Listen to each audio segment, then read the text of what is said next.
Livre de la Genèse, chapitre 30.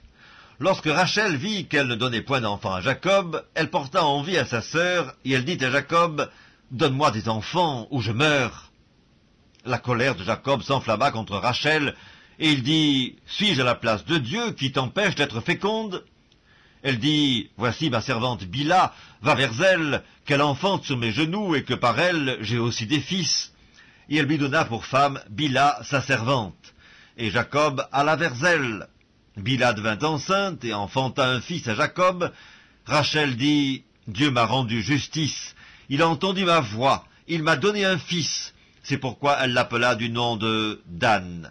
Bila, servante de Rachel, devint encore enceinte et enfanta un second fils à Jacob. Rachel dit, « J'ai lutté divinement contre ma sœur et j'ai vaincu. » Et elle l'appela du nom de Nephtali. Léa, voyant qu'elle avait cessé d'enfanter, prit Zilpa, sa servante, et la donna pour femme à Jacob. Zilpa, servante de Léa, enfanta un fils à Jacob, et Léa dit, « Quel bonheur !»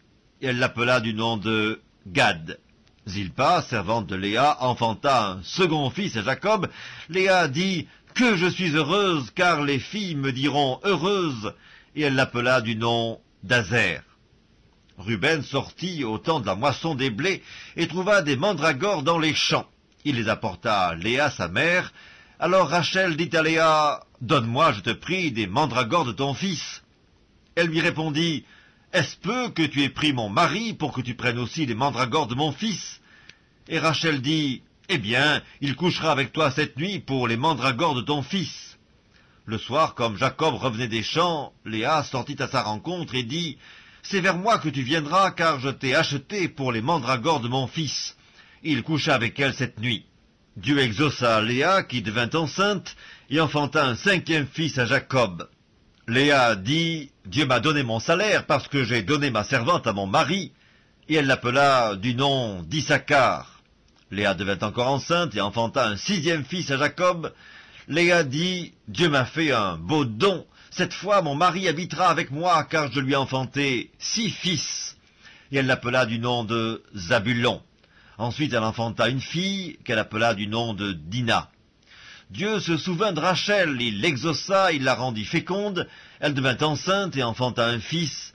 Et elle dit, « Dieu a enlevé mon opprobre. » Et elle lui donna le nom de Joseph, en disant, « Que l'Éternel m'ajoute un autre fils. » Lorsque Rachel eut enfanté Joseph, Jacob dit à Laban, « Laisse-moi partir pour que je m'en aille chez moi, dans mon pays. Donne-moi mes femmes et mes enfants pour lesquels je t'ai servi, et je m'en irai, car tu sais quel service j'ai fait pour toi. » Laban lui dit, « Puissais-je trouver grâce à tes yeux? Je vois bien que l'Éternel m'a béni à cause de toi. Fixe-moi ton salaire et je te le donnerai. » Jacob lui dit, « Tu sais comment je t'ai servi et ce qu'est devenu ton troupeau avec moi, car le peu que tu avais avant moi s'est beaucoup accru et l'Éternel t'a béni sur mes pas. Maintenant, quand travaillerai-je aussi pour ma maison? » Laban dit, « Que te donnerai-je » Et Jacob répondit, « Tu ne me donneras rien, si tu consens à ce que je vais te dire, je ferai paître encore ton troupeau et je le garderai. Je parcourrai aujourd'hui tout ton troupeau, mais à part parmi les brebis tout agneau tacheté et marqué et tout agneau noir, et parmi les chèvres tout ce qui est marqueté et tacheté. Ce sera mon salaire. Ma droiture répondra pour moi demain quand tu viendras voir mon salaire. Tout ce qui ne sera pas tacheté et marqueté parmi les chèvres et noir parmi les agneaux, ce sera de ma part un vol. » Laban dit, « Eh bien, qu'il en soit selon ta parole. » Ce même jour, il mit à part les boucs rayés et marquetés, toutes les chèvres tachetées et marquetées, toutes celles où il y avait du blanc, et tout ce qui était noir parmi les brebis. Il les remit entre les mains de ses fils. Puis il mit l'espace de 3 journées de chemin entre lui et Jacob fit paître le reste du troupeau de Laban. Jacob prit des branches vertes de peuplier, d'amandier et de platane. Il y pela des bandes blanches, mettant à nu le blanc qui était sur les branches.